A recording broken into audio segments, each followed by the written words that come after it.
ഇന്ന് നമ്മൾ ഫിക്സ് ചെയ്യാൻ പോകുന്നത് ഹെയറിൻ്റെ ഒരു 39 ഇഞ്ചിൻ്റെ LED TV ആണ്. ഇതിൻ്റെ കംപ്ലൈൻറ്റ് ബാക്ക് ലൈറ്റ് കത്തുന്നില്ല, അതായത് പിക്ചറൊന്നും കാണാൻ പറ്റില്ല, സൗണ്ട് കേൾക്കാം. അപ്പോൾ നമ്മളിവിടെ ഓണാക്കി നോക്കുന്ന സമയത്ത് സ്റ്റാൻഡ് ബൈ റിലീസ് ചെയ്യുന്ന സമയത്ത് ജസ്റ്റ് ഹെയറിനൊന്ന് ചെറുതായിട്ടൊന്ന് കാണിക്കും, അപ്പോൾ തന്നെ അങ്ങ് ഫെയ്ഡായി പോകും, പിന്നെ ഒന്നും സ്ക്രീനിനകത്ത് കാണിക്കില്ല. LED ബാക്ക് ലൈറ്റ് വർക്ക് ചെയ്യാത്തതിൻ്റെ ഇഷ്യൂ ആണോ എങ്ങനെ ചെക്ക് ചെയ്യുക എന്നുള്ളത് വീഡിയോസിലൊക്കെ പറഞ്ഞിട്ടുണ്ട്. എങ്കിലും ഒരിക്കൽ കൂടി പറയണം, നമ്മൾ മൊബൈലിൻ്റെ ഫ്ലാഷ് ഓൺ ചെയ്തിട്ട് സ്ക്രീനകത്തോട്ട് ചേർത്ത് പിടിച്ച് കഴിഞ്ഞാൽ സെൻട്രലായിട്ട് പിടിക്കുകയാണെങ്കിൽ TV ഓൺ ആകുന്ന സമയത്ത് ആ ലോഗോയൊക്കെ കാണിക്കും. അതും അല്ലെങ്കിൽ നമ്മൾ എന്തെങ്കിലും പ്രോഗ്രാമോ അല്ലെങ്കിൽ എന്തെങ്കിലും വീഡിയോസൊക്കെ കാണിക്കുകയാണെങ്കിൽ അതിൻ്റെ ചെറിയ ഭാഗങ്ങളൊക്കെ ഉള്ളിൽ ചെറുതായിട്ട് കാണാൻ പറ്റും. അപ്പോൾ അങ്ങനെയാണെങ്കിൽ നമുക്ക് ഏകദേശം ഉറപ്പിക്കാം LED ലൈറ്റിനെ സംബന്ധിച്ചുള്ള എന്തോ ഇഷ്യൂ ആണെന്നുള്ളത്. അപ്പോൾ ഈ ഒരു TV 2018 വാങ്ങിച്ചാണ്. ഇതിൻ്റെ 2 വർഷം മുമ്പ് LED ബാക്ക് ലൈറ്റ് പോയിട്ട് മാറിയിട്ടുണ്ടെന്നാണ് കസ്റ്റമർ പറഞ്ഞത്. പക്ഷേ വീണ്ടും ആ കംപ്ലൈൻറ്റ് വരുമോ അതോ വേറെ എന്തെങ്കിലും ഇഷ്യൂ ആണെന്ന് നമുക്കൊന്ന് ജസ്റ്റ് ഓപ്പൺ ചെയ്ത് നോക്കാം. സാധാരണ LED ലൈറ്റൊക്കെ നമുക്ക് പോകുന്ന ഒരു 3-4 വർഷമൊക്കെ കഴിയുമ്പോഴാണ് നോർമലി ഒരു LED TV ലൈഫ് ഈ LED ബാക്ക് ലൈറ്റ് ലൈഫ് എന്ന് പറയുന്നത്. ഇതിപ്പോൾ ആൾറെഡി മാറിയിട്ട് 2 വർഷം ആയിട്ടേ ഉള്ളൂ. അപ്പോൾ അതിനുള്ളിൽ തന്നെ LED ലൈറ്റ് പോകുന്നുള്ളത് നമുക്കൊന്ന് ചെക്ക് ചെയ്ത് നോക്കണം. ഇപ്പോൾ ഇവിടെ നമ്മൾ അതിൻ്റെ ബാക്ക് കവർ റിമൂവ് ചെയ്ത് നോക്കുന്ന സമയത്ത് ഒരു 3 കപ്പാസിറ്റർ ബൾജായിട്ട് നമ്മൾ കണ്ടു. ഒരു 3 അടുപ്പിച്ചിരിക്കുന്ന ആ കപ്പാസിറ്ററുകൾ ബൾജായിട്ടുണ്ട്, അതായത് വീർത്തിരിക്കുന്നുണ്ട്. ബാക്കി തൊട്ട് മേലുള്ള 2 കപ്പാസിറ്റർ കാണുമ്പോൾ മനസ്സിലാവും അതാണ് ശരിക്കും നല്ല കംപ്ലൈൻറ്റ് ഇല്ലാത്ത കപ്പാസിറ്റർ അങ്ങനെയാണ് ഉണ്ടാവുക. അപ്പോൾ ഈ ഒരു 3 കപ്പാസിറ്ററിൻ്റെ ഇഷ്യൂ കൊണ്ടായിരിക്കാം ഈ ലൈറ്റ് കത്താത്തതെന്നാണ് നമ്മൾ എക്സ്പെക്റ്റ് ചെയ്യുന്നത്. അപ്പോൾ എന്തായാലും നമുക്കത് ആദ്യം എല്ലാം ചെക്ക് ചെയ്ത് നോക്കാം. ആദ്യം LED ലൈറ്റ് ഒന്ന് ചെക്ക് ചെയ്ത് നോക്കാം. അപ്പോൾ നമ്മുടെ LED ചെക്കർ കണക്ട് ചെയ്തിട്ടുണ്ട്. ശേഷം ആ LEDയുടെ ആ 2 ടെർമിനലിൽ നമുക്കതിൻ്റെ പോസിറ്റീവ് സൈഡിലും നെഗറ്റീവ് സൈഡിലും ഒന്ന് കണക്ട് ചെയ്തിട്ട് ഒന്ന് ചെക്ക് ചെയ്ത് നോക്കാം. അപ്പോൾ ബ്ലാക്ക് വരുന്നത് പിന്നെ വെള്ള LED ആ കണക്ടറിൻ്റെ വെള്ളയിലും റെഡ് വരുന്നത് പോസിറ്റീവിലാണ് നമ്മൾ കണക്ട് ചെയ്യുന്നത്. അപ്പോൾ നമുക്ക് കാണാം LED വോൾട്ടേജ് സ്റ്റഡി ആയിട്ട് നിൽക്കുന്നത് ഏകദേശം ഒരു 48 വോൾട്ടേജ് കാണിക്കുന്നുണ്ട്. അപ്പോൾ LED ചെക്കറിൽ ഒരിക്കലും LEDയുടെ ഫുൾ വോൾട്ടേജ് കാണിക്കില്ല, എങ്കിലും അപ്രോക്സിമേറ്റാണ് കാണിക്കുള്ളൂ, കുറവായിട്ടാണ് കാണിക്കുക. അപ്പോൾ ഏകദേശം നമുക്കൊരു ഇതായിട്ടുണ്ട്. LEDയിലെ കംപ്ലൈൻ്റ് അല്ല, അതിലേക്കുള്ള സപ്ലൈ കിട്ടാത്തതുകൊണ്ടാണ് LED വർക്ക് ചെയ്യാത്തതെന്നാണ് നമുക്ക് ഏകദേശം മനസ്സിലായത്. LED ലൈറ്റ് പോകുമ്പോഴും അതുപോലെ അതിന് വേണ്ട വോൾട്ടേജ് കിട്ടാതെ ആകുമ്പോഴും ജസ്റ്റ് LED ഒന്ന് ബ്ലിങ്ക് ചെയ്ത് പോകണം. അപ്പോൾ ആ സിംറ്റം വെച്ചിട്ട് നമുക്ക് ഒരിക്കലും ഇത് ബോർഡിൻ്റെ ആണോ അല്ലെങ്കിൽ LEDയുടെ ആണോ നമുക്ക് കണ്ടുപിടിക്കാൻ പറ്റില്ല. അപ്പോൾ ആദ്യം ചെയ്യേണ്ടത് LED ചെക്ക് ചെയ്യുക. അപ്പോൾ LED ചെക്ക് ചെയ്യുന്ന സമയത്ത് LEDയുടെ വോൾട്ടേജ് സ്റ്റഡി ആയിട്ട് നിൽക്കുന്നുണ്ട്. അപ്പോൾ എങ്കിലും നമുക്കിനി ബോർഡിൻ്റെ വോൾട്ടേജോടെ ഒന്ന് ചെക്ക് ചെയ്ത് നോക്കാം. LEDക്കുള്ള സപ്ലൈയോടെ ജസ്റ്റ് ഒന്ന് ചെക്ക് ചെയ്ത് നോക്കാം. അപ്പോൾ അതിനായിട്ട് മൾട്ടിമീറ്ററിൽ നമ്മൾ DC ഇട്ടിട്ടുണ്ട്. ശേഷം ആ LEDയുടെ 2 ടെർമിനലിലും പോസിറ്റീവ് സൈഡിലും നെഗറ്റീവ് സൈഡിലും വെച്ചിട്ട് നമുക്കൊന്ന് സ്റ്റാൻഡ് ബൈ റിലീസ് ചെയ്ത് നോക്കാം. എത്ര വോൾട്ടേജ് അവിടെ വരുന്നുണ്ട് എന്നൊന്ന് ജസ്റ്റ് നോക്കാം. നമ്മൾ സ്റ്റാൻഡ് ബൈ റിലീസ് ചെയ്യുന്നതിന് മുമ്പ് അവിടെ ചെറിയ വോൾട്ടേജ് മാത്രമേ ആ പോയിന്റിൽ വന്ന് നിൽക്കുള്ളൂ. എപ്പോഴാണോ നമ്മൾ സ്റ്റാൻഡ് ബൈ റിലീസ് ചെയ്യുന്നത് ആ സമയത്താണ് LEDക്ക് ആവശ്യമുള്ള വോൾട്ടേജ് അവിടെ ആ ഔട്ട്പുട്ടിൻ്റെ ആ ഒരു ജിഗിൽ നമുക്ക് വരുള്ളൂ. അപ്പോൾ ഇവിടെ നമ്മൾ ആദ്യം ചെയ്യുന്നത് ആ വോൾട്ടേജ് ചെക്ക് ചെയ്യാണ്. അപ്പോൾ അതിന് സ്റ്റാൻഡ് ബൈ നമ്മൾ ജസ്റ്റ് റിമോട്ടിൽ ഒന്ന് സ്റ്റാൻഡ് ബൈ ബട്ടൺ പ്രസ് ചെയ്യുമ്പോൾ അവിടെ വോൾട്ടേജ് കൂടുന്നതായിട്ട് നമുക്ക് കാണാം.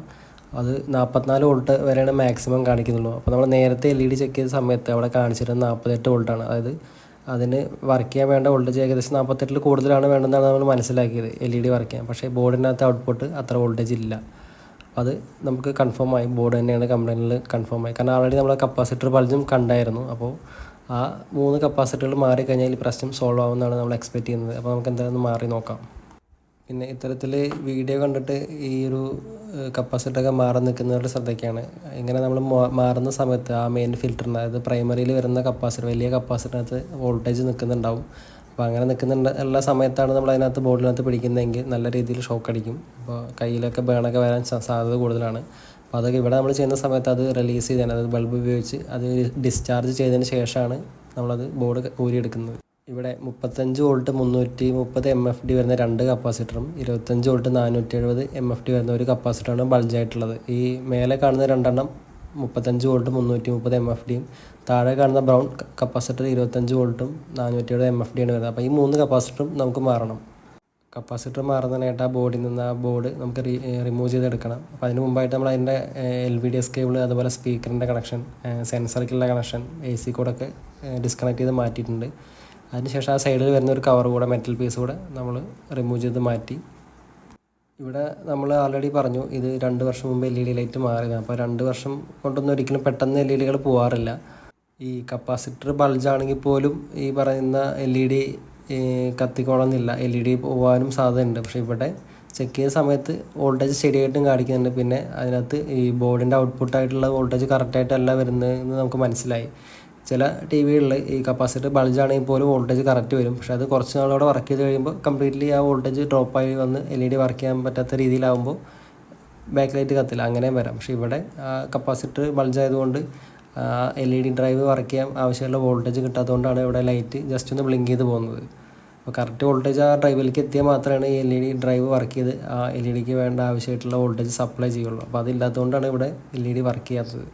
അപ്പോൾ ഇവിടെ 35 വോൾട്ട് 330 MFD രണ്ട് കപ്പാസിറ്ററും അതുപോലെ 25 വോൾട്ട് 470 MFD ഒരു കപ്പാസിറ്ററാണ് നമ്മൾ മാറുന്നത്. അപ്പോൾ അത് പുതിയതായിട്ട് തന്നെ എടുത്തിട്ടുണ്ട്. അപ്പോൾ ആദ്യം നമ്മൾ ചെയ്യുന്നത് ഇതിനകത്തുള്ള കംപ്ലൈൻ്റ് ആയിട്ടുള്ള 3 കപ്പാസിറ്ററുകളും ബോർഡിൽ നിന്ന് റിമൂവ് ചെയ്തെടുക്കുക എന്നുള്ളതാണ്. കപ്പാസിറ്റർ റിമൂവ് ചെയ്യുന്നതിനായിട്ട് അതിൻ്റെ ലെഗുകളിൽ, അതായത് 6 ലെഗുകൾ മൊത്തം വരുന്നുണ്ട്. അപ്പോൾ 6 ലെഗിനും ചെറുതായിട്ട് നമ്മൾ ലെഡ് ഒന്ന് അപ്ലൈ ചെയ്ത് കൊടുക്കുന്നുണ്ട്. അതിന് ശേഷം 2 ലെഗും മാറി മാറി അതിങ്ങനെ മെൽറ്റാക്കിയതിന് ശേഷം കൈ കൊണ്ട് ഇങ്ങനെ വലിച്ചെടുക്കുകയാണ് സാധാരണ ചെയ്യുന്നത്. റീസോൾട്ടിങ് പമ്പ് കൊണ്ട് എടുക്കുന്ന സമയത്ത് ആ ട്രാക്കുകളൊക്കെ പോകാനൊക്കെ സാധ്യതയുണ്ട്. കാരണം നല്ല ശക്തിയിലാണ് എയർ അകത്തോട്ട് വലിക്കുക. അപ്പോൾ അത് ഒഴിവാക്കാൻ വേണ്ടിയിട്ടാണ് നമ്മളവിടെ കൈ കൊണ്ട് തന്നെ അത് പയ്യെ വലിച്ചെടുക്കുന്നത്. അപ്പോൾ ഇത് ഇങ്ങനെ ചെയ്യുന്നതുകൊണ്ട് വേറെ PCBക്കോ അല്ലെങ്കിൽ അതിൻ്റെ തൊട്ടടുത്തുള്ള ട്രാക്കുകൾക്കോ ഒന്നും വലിയ ഡാമേജ് വരാറില്ല. അതുകൊണ്ടാണ് ഈ ഒരു മെത്തേഡ് യൂസ് ചെയ്യുന്നത്. അപ്പോൾ ഇതാകുമ്പോൾ നമുക്ക് സൈമൾട്ടേനിയസ്ലി രണ്ടും മാറി മാറി അങ്ങനെ ലെഗുകൾ ഹീറ്റാക്കി കഴിഞ്ഞാൽ, അത് മെൽറ്റാക്കി കഴിഞ്ഞാൽ പെട്ടെന്ന് വളരെ ഈസി ആയിട്ട് ആ കപ്പാസിറ്റർ റിമൂവ് ആയി വരും. അപ്പോൾ ഇവിടെ നമ്മൾ ആദ്യത്തെ 2 കപ്പാസിറ്റർ റിമൂവ് ചെയ്ത് എടുത്തിട്ടുണ്ട്. അതായത് 35 വോൾട്ടിൻ്റെ 330 MFD വരുന്ന 2 കപ്പാസിറ്ററും അതുപോലെ തൊട്ട് താഴെയുള്ള 25 വോൾട്ട് 470 MFD വരുന്ന ഒരു കപ്പാസിറ്ററും നമ്മൾ റിമൂവ് ചെയ്ത് മാറ്റിയിട്ടുണ്ട്. അപ്പോൾ 3 കപ്പാസിറ്റർ നമ്മൾ റിമൂവ് ചെയ്ത് മാറ്റിയിട്ടുണ്ട്. അതിനുശേഷം പുതുതായിട്ട് നമ്മൾ 3 എണ്ണം രണ്ടാമത് തിരിച്ച് ഫിറ്റ് ചെയ്യാൻ പോവുകയാണ്, അതിനകത്ത് സോൾഡർ ചെയ്യാൻ പോവുകയാണ്. അപ്പോൾ അങ്ങനെ ചെയ്യുന്ന സമയത്ത് ഇതിനകത്ത് പുതുതായിട്ട് വരുന്ന കപ്പാസിറ്ററിൻ്റെ ലെഗുകൾ നമ്മൾ നൈഫ് ഉപയോഗിച്ച് അതിൻ്റെ ലെഗിൻ്റെ പുറത്തുള്ള ആ ഓക്സൈഡ് ഒക്കെ നമ്മൾ ചിരണ്ടി കളയുന്നുണ്ട്. അതായത് അത് ചിലപ്പോൾ ഓക്സിഡേഷൻ സംഭവിച്ചിട്ട് കോണ്ടാക്റ്റ് കിട്ടാതൊക്കെ വരും. നമ്മൾ ലെഡ് അപ്ലൈ ചെയ്യുന്ന സമയത്ത് ചിലപ്പോൾ പിടിക്കാതൊക്കെ വരും. അപ്പോൾ അത് ഒഴിവാക്കാൻ വേണ്ടിയിട്ട് നമ്മൾ നൈഫ് ഉപയോഗിച്ചിട്ട് ഇത്തരത്തിൽ അതിൻ്റെ ലെഗുകളും ജസ്റ്റ് ഒന്ന് റബ്ബ് ചെയ്ത് കൊടുക്കുന്നുണ്ട്. അപ്പോൾ അങ്ങനെ ഉണ്ടെങ്കിൽ അതിന് പുറത്തുള്ള തുരുമ്പോ കൊറോഷനൊക്കെ പോയി കഴിഞ്ഞാൽ പെട്ടെന്ന് തന്നെ അത് സോൾഡിൽ പിടിക്കാനും അതുപോലെ കണക്ഷൻ പ്രോപ്പറായിട്ട് കിട്ടാനൊക്കെ ഹെൽപ്പ് ചെയ്യും. അപ്പോൾ ഒരു കുറേ നാൾ അങ്ങനെ കഴിഞ്ഞിട്ടുള്ള അത് നമ്മൾ എടുത്ത് വെച്ചിട്ടുള്ള കപ്പാസിറ്റർ ആണെങ്കിൽ ഉറപ്പായിട്ട് അതിനകത്ത് ഓക്സിഡേഷൻ സംഭവിച്ചിട്ടുണ്ടാകും. അപ്പോൾ അത് അവോയ്ഡ് ചെയ്യാൻ വേണ്ടിയിട്ടാണ് ഇങ്ങനെ നൈഫ് ഉപയോഗിച്ചിട്ട് അതിൻ്റെ ലെഗുകൾ ജസ്റ്റ് ഒന്ന് ഇങ്ങനെ ചിരണ്ടി കൊടുക്കുന്നത്. അതിനുശേഷം അതിൻ്റെ ലെഗ് നമ്മൾ ഹാഫായിട്ടൊന്ന് കട്ട് ചെയ്യുന്നുണ്ട്. അത് പകുതി കട്ട് ചെയ്ത് കളയുന്നുണ്ട്. ഇത്ര ലെങ്ത്ത് നമുക്ക് ആവശ്യമില്ല, പക്ഷേ ഈ പകുതിയും നമുക്ക് ആവശ്യമില്ല. പക്ഷേ നമുക്കത് അതിനകത്ത് പ്രോപ്പറായിട്ട് ഇൻസ്റ്റാൾ ചെയ്ത് സോൾഡ് ചെയ്തതിന് ശേഷമാണ് എക്സിസ്റ്റിംഗ് ആയിട്ട് വരുന്ന ലെഗ് നമ്മൾ അവസാനം കട്ട് ചെയ്ത് കളയുന്നുണ്ട്. അപ്പോൾ നമ്മളിപ്പോൾ ജസ്റ്റ് ഹാഫാണ് കട്ട് ചെയ്ത് കളയുന്നുള്ളൂ. അതിനുശേഷം ബോഡിയിൽ ഫിറ്റ് ചെയ്തതിന് ശേഷം നമ്മൾ ബാക്കി വരുന്നത് കൂടെ കട്ട് ചെയ്ത് കളയും. ഈ ഒരുപാട് മെത്തേഡിൽ ഈ കമ്പോണൻസ് റിമൂവ് ചെയ്തത് ഫിറ്റ് ചെയ്ത് നമുക്ക് ചെയ്യാൻ പറ്റും. ഇപ്പോൾ ഇവിടെ ഞാൻ ചെയ്തത് സൈമൾട്ടേനിയസ്ലി മാറി മാറി അതിൻ്റെ ലെഗുകൾ മെൽറ്റാക്കിയതിന് ശേഷം വലിച്ചെടുക്കുകയാണ് ചെയ്തത്. റീസോൾഡിങ് പമ്പ് ഉപയോഗിച്ചിട്ടും അങ്ങനെ റിമൂവ് ചെയ്തെടുക്കാം. പക്ഷേ എനിക്കൊന്നുകൂടെ നല്ല സേഫായിട്ടുള്ള മെത്തേഡ്, അതുപോലെ ബോർഡിന് വേറെ ഡാമേജ് വരാത്ത മെത്തേഡ് ഇതായതുകൊണ്ടാണ് ഇവിടെ ചെയ്യുന്നത്. അല്ലാതെ എല്ലാ മെത്തേഡും അല്ലെങ്കിൽ ഒരു മെത്തേഡ് ഉപയോഗിക്കാൻ പാടില്ലെന്നൊന്നും ഞാൻ പറയില്ല. നമ്മുടെ കൺവീനിയൻസ് അനുസരിച്ചിട്ടാണ് ഓരോ വർക്കുകളും ചെയ്യുന്നത്. അതുപോലെ ആ ബോർഡിന് വേറെ ഡാമേജ് ഒന്നും വരാത്ത രീതിയിലും ചെയ്യാനാണ് മാക്സിമം ശ്രമിക്കാറ്. അപ്പോൾ അതിന് ഏത് മെത്തേഡാണെങ്കിൽ നമുക്ക് യൂസ് ചെയ്യാം. അപ്പോൾ ഇവിടെ നമ്മൾ ആ 2 കപ്പാസിറ്ററും ഫിറ്റ് ചെയ്തതിന് ശേഷം, അതായത് 35 വോൾട്ട് 330 MFD രണ്ടെണ്ണം ഫിറ്റ് ചെയ്തതിന് ശേഷം എക്സിസ്റ്റിംഗ് ആയിട്ട് വരുന്ന ആ 4 ലെഗുകൾ നമ്മൾ കട്ട് ചെയ്ത് മാറ്റി ഈ ഊരിയെടുത്ത, അതായത് റിമൂവ് ചെയ്തെടുത്ത അതേ മെത്തേഡിൽ തന്നെയാണ് നമ്മളിത് രണ്ടാമത് ഫിറ്റ് ചെയ്യുന്നത്. അതായത് 2 ലെഗുകളും വരുന്ന പോയിന്റിൽ നമ്മൾ ജസ്റ്റ് ചെറുതായിട്ട് ഇങ്ങനെ ലെഡ് വെച്ച് ഇങ്ങനെ മെൽറ്റ് ചെയ്ത് കഴിഞ്ഞാൽ അവിടെ ആ ഹോള് കറക്റ്റായിട്ട് വരും. എന്നിട്ട് ജസ്റ്റ് ബോർഡിൻ്റെ, അതായത് കമ്പോണൻറ്റ് സൈഡിൽ നിന്ന് ജസ്റ്റ് പ്രസ് ചെയ്ത് കഴിഞ്ഞാൽ 2 ഹോളിൽ കൂടെ കറക്റ്റായിട്ട് ഈ കപ്പാസിറ്റർ കയറി വരും. അങ്ങനെ കയറി വന്നതിന് ശേഷം ഫുള്ളായിട്ട് അത് ഇറക്കി വെച്ച് 2 ലെഗുകളും നന്നായിട്ട് സോൾഡ് ചെയ്തതിന് ശേഷം ബാക്കി വരുന്ന ആ ഒരു ലെഗ് കട്ട് ചെയ്ത് കളഞ്ഞതിന് ശേഷം IP ഉപയോഗിച്ച് ക്ലീൻ ചെയ്തു. അപ്പോൾ ഇവിടെ ആ പോയിരിക്കുന്ന 3 കപ്പാസിറ്റർ നമ്മൾ വളരെ നീറ്റായിട്ട് തന്നെ മാറിയിട്ടുണ്ട്. അതിന് ശേഷം നമുക്കതൊന്ന് TV കണക്ട് ചെയ്തൊന്ന് ചെക്ക് ചെയ്ത് നോക്കാം, വോൾട്ടേജ് പ്രോപ്പറായിട്ട് വന്നിട്ടുണ്ടോ എന്നൊന്ന് കറക്റ്റ് ചെക്ക് ചെയ്ത് നോക്കാം. അപ്പോൾ അതിനായിട്ട് ഇവിടെ നമ്മൾ ചെയ്യുന്നത് ആ ബോഡിയിൽ ഫിറ്റ് ചെയ്തതിന് ശേഷം അതിൻ്റെ കണക്ടേഴ്സ് എല്ലാം, അതായത് LVDS, സെൻസർ, LED-ക്കുള്ള കണക്ടർ ഇതൊക്കെ കണക്ട് ചെയ്തതിന് ശേഷം ഒന്ന് ഓൺ ചെയ്ത് നോക്കാൻ പോവാണ്. എപ്പോൾ മാറുമ്പോഴും പുതുതായിട്ട് കമ്പോണൻസ് ഇടുന്നതാണ് നല്ലത്. വേറൊരു ബോർഡിൽ നിന്ന് എടുത്തുന്ന അത്ര നല്ല മെത്തേഡല്ല. നമ്മൾ കിട്ടാത്തപ്പോഴോ അല്ലെങ്കിൽ സെയിം വാല്യൂ ചിലപ്പോൾ കിട്ടാത്ത സമയത്തൊക്കെ അങ്ങനെ ചെയ്യാറുണ്ട്. പക്ഷേ പ്രോപ്പറായിട്ടുള്ള മെത്തേഡ് എന്ന് പറഞ്ഞാൽ പുതുതായിട്ട് തന്നെ റീപ്ലേസ് ചെയ്യുന്നതാണ് നല്ലത്. കാരണം പഴയത് നമ്മൾ ഇടുന്ന സമയത്ത് അതും ചിലപ്പോൾ പോകാനായിട്ടുണ്ടാകും. അപ്പോൾ നമ്മൾ കുറച്ചാൾ ഉപയോഗിക്കുമ്പോൾ വീണ്ടും അത് വീക്കായിട്ട് ഇതുപോലെ ബൾജായിട്ട് വരാൻ സാധ്യതയുണ്ട്. ഡിസ്പ്ലേക്കിൽ LVDS കണക്ട് ചെയ്യുമ്പോൾ ഈ റെഡ് ആ താഴെ ജിഗിൻ്റെ താഴെയുള്ള വെള്ള പോയിന്റിൻ്റെ അവിടെ തന്നെ വരാൻ ശ്രദ്ധിക്കണം. അതാണ് അതിൻ്റെ സപ്ലൈ സൈഡ് വരുന്നത്. അപ്പോൾ അവിടെ എല്ലാം തിരിച്ചാണ് കൊടുക്കുന്നതെങ്കിൽ ഡിസ്പ്ലേയോ അല്ലെങ്കിൽ ടേക്ക്-ഓൺ ബോർഡോ പോകാൻ സാധ്യതയുണ്ട്. അപ്പോൾ അതെപ്പോഴും ശ്രദ്ധിക്കുക. അപ്പോൾ ഇവിടെ നമ്മളത് കറക്റ്റായിട്ട് കണക്ട് ചെയ്തിട്ടുണ്ട്. അതിന് ശേഷം നമ്മൾ TV-യിൽ നിന്ന് സപ്ലൈ കൊടുത്ത്, അതായത് AC കൊടുത്ത് ജസ്റ്റ് ഒന്ന് ഓൺ ചെയ്യാൻ പോവാണ്. സ്റ്റാൻഡ് ബൈ റെഡ് കത്തി നിൽക്കുന്ന സമയത്ത് LED ആ കണക്ടറിൽ അവിടെ പോസിറ്റീവ് വോൾട്ടേജ് ഒരു 29 വന്ന് നിൽക്കുന്നുണ്ട്. നമ്മൾ സ്റ്റാൻഡ് ബൈ എപ്പോഴാണോ റിലീസ് ചെയ്യുന്നത് അപ്പോൾ അത് കൂടിയിട്ട് ഒരു 61.2 അല്ലെങ്കിൽ 3 ആയിട്ട് വന്ന് നിൽക്കുന്നുണ്ട്. അപ്പോൾ LED കത്തിയിട്ടുണ്ട്. കൂടെ കാണാം LED ആ ഹോളിൽ കൂടെ നമുക്ക് കത്തുന്നതായിട്ട് കാണാൻ പറ്റുന്നുണ്ട്. അപ്പോൾ LED ആ പ്രശ്നം മാറിയിട്ടുണ്ട്. അതായത് നേരത്തെ LED ജസ്റ്റ് വന്ന് ബ്ലിങ്ക് ചെയ്യുന്ന ആ ഒരു കംപ്ലയിൻറ്റ് മാറിയിട്ടുണ്ട്. സ്ക്രീനൊക്കെ ഓൺ ആയിട്ടുണ്ട്, ഡിസ്പ്ലേ ഓൺ ആയിട്ടുണ്ട്. അപ്പോൾ നമ്മൾ ആ കപ്പാസിറ്റർ ബൾജായതായിരുന്നു ഇവിടെ LED കത്താതെ ഇരിക്കാനുള്ള കാരണം. അപ്പോൾ അത് 3 മാറിയപ്പോൾ ആ പ്രശ്നം മാറിയിട്ടുണ്ട്. അപ്പോൾ നിങ്ങൾക്ക് ഇത്തരത്തിലുള്ള കംപ്ലയിൻസ് ഒക്കെ ഉണ്ടെങ്കിൽ ധൈര്യമായിട്ട് കോൺടാക്ട് ചെയ്യാം. നമ്പർ ഡിസ്ക്രിപ്ഷൻ ബോക്സിലും അതുപോലെ വീഡിയോയുടെ അവസാനം കൊടുക്കാം. അതുപോലെ എല്ലാ വർക്കുകളും ചെയ്യുന്നതാണ്. ഡിസ്പ്ലേ റിലേറ്റഡ് ആയിട്ട് ഇഷ്യൂ, അതുപോലെ ഡിസ്പ്ലേ റീപ്ലേസ്മെൻറ്റ്, LED റിലേറ്റഡ് ആയിട്ട് ഇഷ്യൂ ഒക്കെ ചെയ്യാറുണ്ട്. മദർ ബോർഡ് റിപ്പയർ എല്ലാം ചെയ്യാറുണ്ട്. നിങ്ങൾക്ക് ആവശ്യമുണ്ടെങ്കിൽ ധൈര്യമായിട്ട് കോൺടാക്ട് ചെയ്യുക. ലൊക്കേഷൻ വരുന്നത് കൊച്ചി കടവന്ത്രയാണ്. അപ്പം നെക്സ്റ്റ് നമ്മൾ അതിൻ്റെ ബാക്ക് അവിടെ ക്ലോസ് ചെയ്തിട്ട് ആ TV ഒന്ന് ജസ്റ്റ് ബാക്കൊക്കെ ഒന്ന് ക്ലീൻ ചെയ്യുന്നുണ്ട്.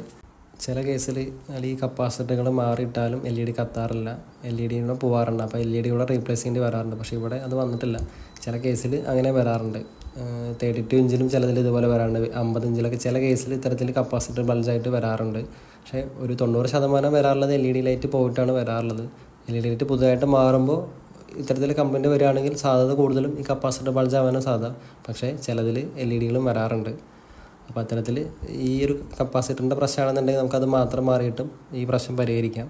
ഇനി അല്ല ബോർഡിൻ്റെ ഡ്രൈവ് സെക്ഷനാണ് കംപ്ലയിൻ്റ് എങ്കിൽ നമുക്ക് ആ ഡ്രൈവ് ഒഴിവാക്കിയിട്ട് എക്സ്റ്റേണൽ ഡ്രൈവുകൾ വെച്ചിട്ടും ഈ LED നമുക്ക് വർക്ക് ചെയ്യിക്കാൻ പറ്റും.